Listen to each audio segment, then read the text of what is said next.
Hello everyone, today I will be sharing many different things you can be doing on your journey to level 60 on the upcoming Fresh Classic servers. During the launch week there will be many people in the starting areas, therefore it can also be a good decision to skip quests where there's a long respawn time either for an NPC or an object. In such situations it's way better just to kill enemies to gain experience. What you can also do is to start bringing your alt characters to a nearby inn so they start gaining rested experience. This is of course only necessary for those of you who either wish to make profession characters for gold making or just level up many characters to 60. The next one is for those of you who plan to level up a caster. Mana will be a big issue in the beginning, so try to plan when you're going to level up. The next time you will level up, you will gain 100% health and mana, so you would also like to be as low on mana as possible as you're about to level up.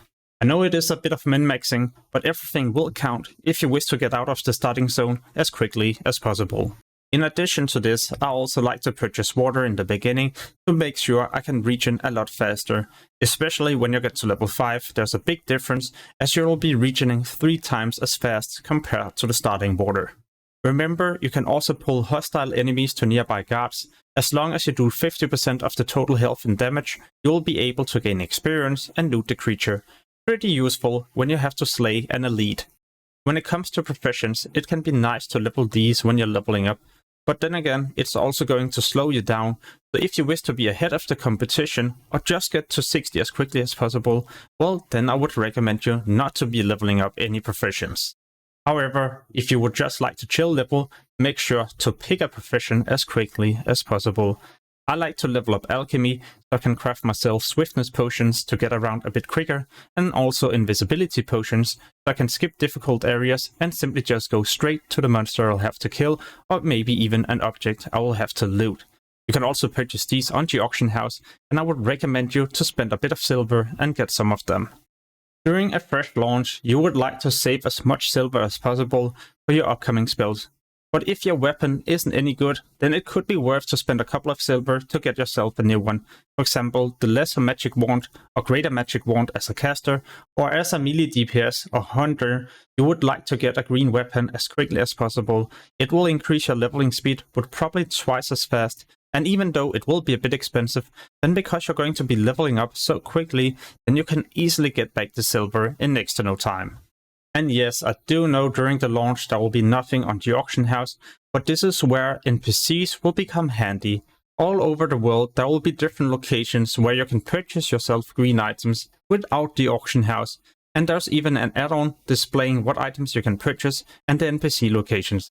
I'll get back to this later in the video. Remember, when you're in the main cities, to also be training the different kind of weapon skills.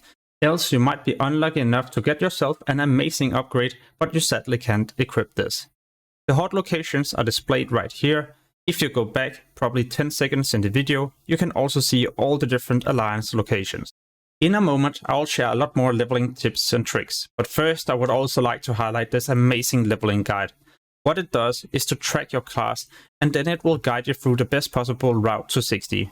There's a level 1 to 20 version you can try out for free, and yeah, this also works for hardcore. If you enable the hardcore mode, it will simply just prevent you from doing way too difficult quests to ensure you're not dying.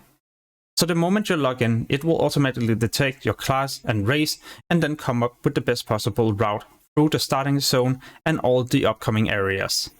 It automatically picks up quests and also hand these in, as long as there's of course not a reward to be chosen. On your map there will be displayed numbers, and these are indicating in what order you'll need to do each individual quest. It will mark NPCs that is important to either just slay or loot something from. And as you're leveling up, you can of course also just choose the zone you would like to level up in, so it's not like you're forced to following the guide. The moment you then swap to another zone, you just change the guide to that zone, and then it will tell you where you need to head first in order to pick up an important pre-quest. Or well, an important chain quest. What's also pretty amazing is that it will automatically detect all the quests you have already done. So let's say you install this add-on, you log into a character above level 1, well then it simply tracks what you need to do next. You just need to make sure you're swapping to the correct zone you're currently in. And from here, you simply just continue with the step you're currently on. In this case, having to slay different boars. The last thing I would also like to highlight is that you can use this to follow different things. such as keys, attunements, or maybe even your class set. So let's say you would like to do the Onyxia attunement. Well, now you load in the guide and it will tell you where you need to head first. Then you follow all the different steps, and by the time you have completed all of them, you will also be attuned for Onyxia Slayer. Pretty useful to be doing something like this when you're leveling up. To get yourself this add-on, make sure to use the link below this video, as it will redirect you to the page where you can either purchase the full version or try out the free version. Alright, so back to some more tips and tricks. When you're leveling up, you will find so much cloth.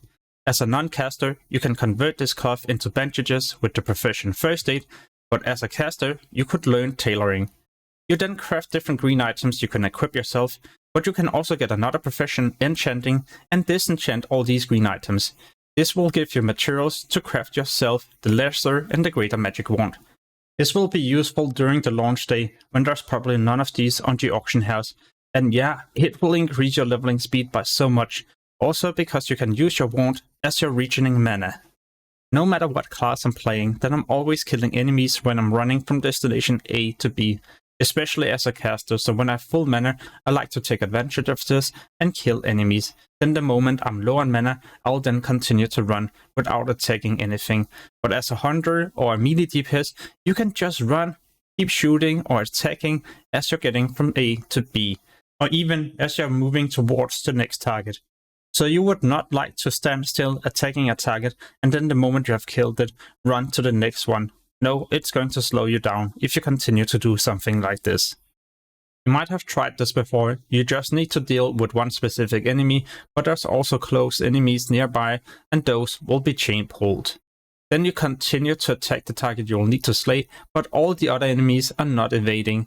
This can be fixed if you have an AoE ability or a grenade as an engineer. By opening with this kind of thing, all of these are now linked together.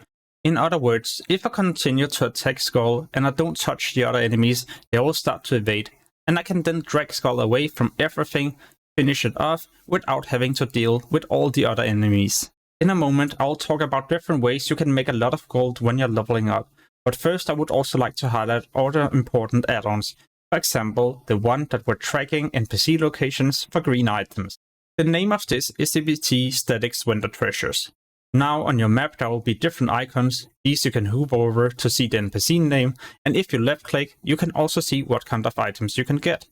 Just be aware that this is a limited supply, or well, there's a recharge time. So in some cases someone else might have got here first and then you're not able to get the specific item you're looking for.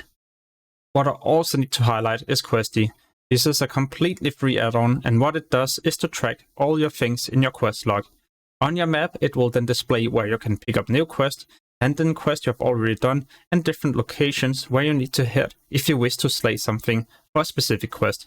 The only downside is that it's not like the add-on I talked about earlier in the video, so it's not a guide guiding you through the best possible route. But then again, it's completely free, and you will save a lot of hours where you don't need to research each individual quest. In the configurations, you can also enable the feature that allows you to see flight masters, innkeepers, and other important things, all of those being marked on your map. The last add-on is Watch Training. This will tell you at what specific level you can learn a new spell. By opening up your spell book, there will now be a new icon, and when you press on this, you can see what you can currently learn at the trainer, what's coming soon, so in 1 or 2 levels, and also what you can learn in the future. The moment you have then learned the different spells, they will no longer be tracked in what's learning. Or well, upcoming ranks will, but you can disable these from being shown, or ignore different spells you would not like to train to save a bit of gold. In fact, you can end up saving a lot of gold that will help you get your level 40 mount a lot quicker, because you don't need all your spells when you're leveling up.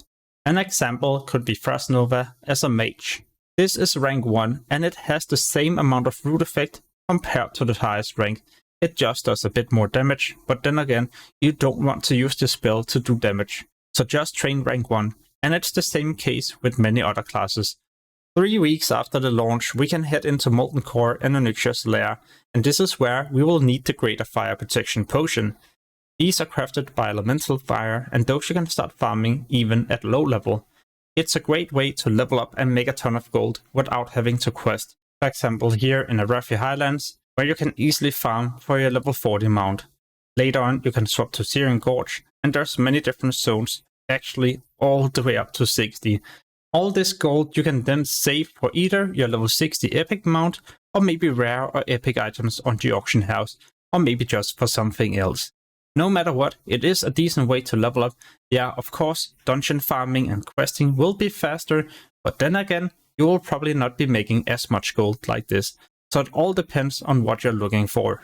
Is it going to be speed leveling or gold making and decent leveling at the same time? I guess it also depends if you plan to get many characters to 60 or just one where you're chill leveling and doing different things on your journey to max level. But then again, there's also so many different ways to make a lot of gold, and those I'll be sharing in upcoming videos together with other amazing guides. So make sure to subscribe if you would like to get notified the next time I post a video. I wish you an amazing Classic Fresh launch, and if you're watching this video after the launch, well then enjoy your journey to level 60. As always, thank you so much for watching and have an amazing day. Peace.